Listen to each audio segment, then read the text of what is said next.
Welcome to the Crimson Engine. My name's Rubidium. Today we are talking about what is holding most people's film careers back. What is the bottleneck that is stopping you from becoming the filmmaker you want to be, from reaching your goals, from taking over the world and making millions, expressing yourself and becoming famous? Probably the biggest limiting factor on your progress as a filmmaker isn't your skills per se, it's actually your connections. It is who you know. It is how many people that are, spending money, financing films, commissioning movies, the studio executives, the development executives, the advertising creatives, et cetera, all of these people that are in position to say yes to you, to hire you, to give you that opportunity, and how few of them you actually know, and even fewer of them owe you favors and want to help you. That, I think, is what most people need more of, and most people have no idea how to go about getting. And the truth of the matter is that there is a very dependable plan for making those connections. There is a almost foolproof way to have powerful people in any industry in your debt.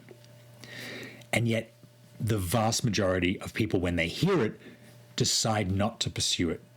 They think that it's not for them, it's too hard, and they look for a shortcut. They look for family friends or random encounters or whatever it is, and they end up spending so long trying to work the shortcut that they never actually get on the path to having those connections, to meeting those people, to having their career develop as it should. Because filmmaking isn't something that you can do whenever you like, especially on a bigger scale with, a 10 plus crew and great actors and a good script in a big location. You don't get to practice your art at that level unless you've already gained some form of, profile in the industry. You've gained some connections. You've actually got up and running. So today we're going to talk about how do you do that? How do you make it happen? What I'm going to talk about is doing favors for other people and using the miracle of time to see those favors play out and then be returned to you. So it's sort of like planting seeds so that you can sit under the shade in, the not too distant, but still quite distant future. I think the fundamental principle that I want to talk about is that it is easy to make connections downwards. It is difficult to make connections up. If you're at a certain level as a filmmaker, as a creative, and you want to reach out and help the people below you, that's pretty easy. Those people will answer your call, reply to your email, reply to your DM. When you try and contact the people above you and ask for a favor, those people are inundated with those requests from favors for people like you. So you're one of thousands. And unless there's something special about you, you probably won't get a response. But when you're reaching downward, offering a favor, those people, of course, will be like, I'd love to work with someone that has something that they can give me.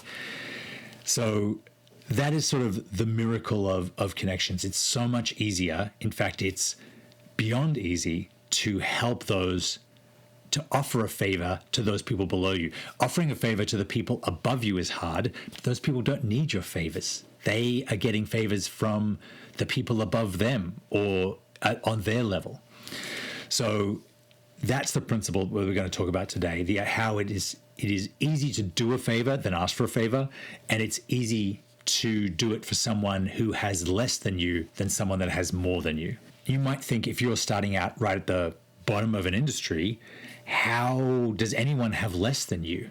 Well, someone always does. Someone always needs a free film. Someone always needs a chance to show their abilities. And if you can help them do that, then of course, you're going to be able to work on your craft. You're going to be able to make more connections. You're going to be able to get your work out into the world and then move up. I discovered this when I worked as a director at a big production company in Australia.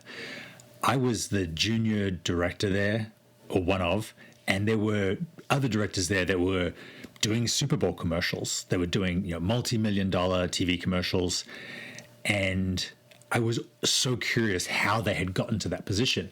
And when I asked them, they would say, "Oh yeah, the guy who wrote the commercial, who's the head creative director at this big agency, is a friend of mine."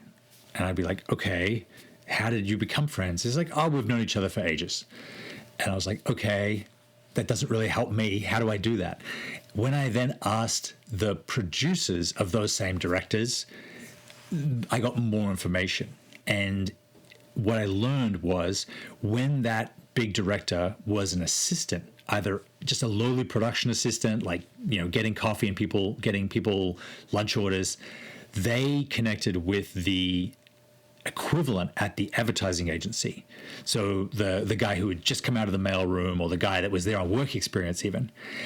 And he offered that work experience person the chance to make a film, to make a commercial, a spec commercial, which is where you make a pretend commercial for a brand that you like, and hopefully it can look so good that people think it was a real commercial. The guy who just come out of the mailroom at the ad agency, he didn't have people offering him the chance to make a commercial because he wanted to work in advertising and was starting at the bottom, but he didn't have the money to hire a camera, hire a director. When you're an assistant at a production company, you might have access to the lights that the production company owns. You can hire a camera at a discounted rate. And back then in like 2006, 2007, we were shooting on film, and there was such a thing as short ends. So these are pieces of film that hadn't been used on the main shoot that you could combine and shoot much cheaper. So not only was this director offering to work for free, but he was offering to bring, $10,000 worth of resources and favors on his part to this, brand new wannabe creative director. And so that creative director and he shot something that then became probably terrible, right? Because they were both in their like early 20s, they had no experience. But if they enjoyed the process and they liked working with one another, it might have led to something else. It would have showed the people at the ad agency that the young, wannabe creative director had some good ideas, and it would have showed other people. It was a spec commercial for the director that wasn't just his idea, but was an actual idea that got to be shown around the ad agency. So both of them were able to get something from it. And then they did, that led to something else, which led to something else, which led to something else. And 10 years later, that, work experience guy is the creative director of the agency. And of course, he's going to reach out to the director that he came up with because they have a great understanding. They like working together. They're friends. So you see that those connections to people that can help you aren't built when those people are in a position to give you, unlimited wealth and glory. They're built when that person is just starting out. And so you've invested in connections that then bear fruit later. One way I like to say it is that, no one's going to pull you up the ladder from above you. But what you can do is invest in the people below you, and as they rise, they'll push you up. Something else that shows this principle is there's a British photographer called Greg Williams. I really like his work. I've taken his course, both his courses. He started out as an on-set photographer, like the person that's just on movie sets the whole time and is taking like hundreds of stills daily for the BTS and the publicity stills. When he was on set, he made friends with, Daniel Craig and Tom Hardy and all of these young British actors that weren't anyone at the time. He took their photos, he helped publicize their films, and he was on Instagram when it first started and was one of the first profiled accounts. So as Instagram grew, his profile grew, and he used that profile to get attention for the photographer, he used that profile to get attention for the people he was photographing. He helped make those stars into stars. And then, so of course, 20 years later, when Daniel Craig wants to do the Bond poster and pay someone, £50,000 a day to shoot something that's going to be shown all over the world, not only does he ask for Greg Williams, he insists that Greg Williams be the photographer. He's like, I won't work with anyone else. It is a lot of time and investment. It is a lot of work. And to be honest, all the people that you invest in won't pay the favor back. And some of them won't amount to anything. Some of them will quit the business or go and do something else. That is why you need to spread a wide net and invest in a lot of people.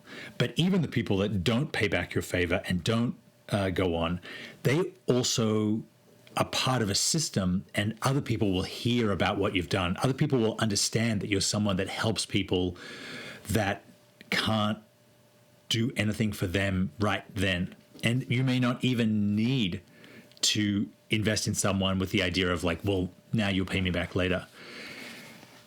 Investing in people that can't help you, investing and working for free and even paying to work on good projects helps you. It helps you get better. It helps you understand what you're good at and what you're not good at.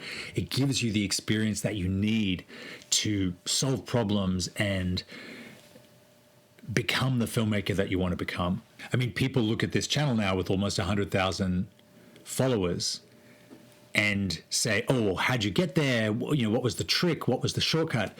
And I say, there was no shortcut. I just, whenever I came across a problem or had an idea or found something useful, I shared it with people on this channel. And I did that for 16 years. Every single week, I've made 600 something of these videos now. And I have gotten jobs and made money from this channel, but that wasn't the reason that I did it. I did it because it helped me get better at what I wanted to get better at. It helped me refine my craft. It helped me think through my problems. It helped me become better at expressing myself, all of which are things that I wanted to do. I'm glad that it's helped people out there. I'm glad that it's helped people find their place in the industries that they wanted to work on, that become better filmmakers or learn how to light a kitchen. If I had been doing it to get a result, I would have probably quit after the first year. But the reason I'm doing it 16 years later is that I still enjoy this process. I still enjoy putting my ideas and thoughts and problems out into the world and seeing what comes back. The action plan for doing this is to make a list of the 5 or 10 people that you'd most like to connect with. Movie stars, studio executives, famous record producers, whoever that is. Look at their lives and see who they were 10 years ago. I mean, if they're really big, like, Rick Rubin or someone, you may have to look 30 years ago. Look at that person and where they were, and then seek out people that are in that position now, people that are just starting out, the guy who's, trying to release his first mixtape, the guy who's and has an idea for a spec commercial, whatever it is. Find the people that are going to be who you need to connect to in 5 or 10 or 20 years' time, and find them, introduce yourself, ask how you can help them, ask if there's something that you can do for them with your resources as you have them, with your time as you have it, and grow together. Allow them to push you up as you help them get bigger. That is the hack to making connections that can help you, is you build them. You don't find people that are already who can help you. You reach down the ladder and find the people that will be the person you need them to be in 10 years' time. And yeah, this is a slow process. The reason that I didn't stay in TV commercials in Australia was that I didn't want to do that for 10 years. I wanted to make feature films. So I figured, why am I spending 8, 10, 12 years getting to the top of trying to get to the top of the TV commercial world when that's not actually what I want to do? That's when I, quit that job, left Australia, and came to Hollywood and spent that time making the connections in LA. And by taking that long-term perspective of your career, it actually gets rid of a lot of the small day-to-day anxieties of like, why haven't I made it yet? Or what am I going to do with my life? Because you have this, decade-long plan. And not only do you have a plan, but you're investing in people and you've got things that you can do right now. So that is my perspective. I have a bunch more courses about careers, about building a production company, about all the little things you find along the way. They're on Canon Masterclass. I'll leave a link. If you want to get better at storytelling, which I think is the core key skill that you can have as a filmmaker, you can check out storydna.org. I have a course there as well. Thank you very much for watching. I will see you next time.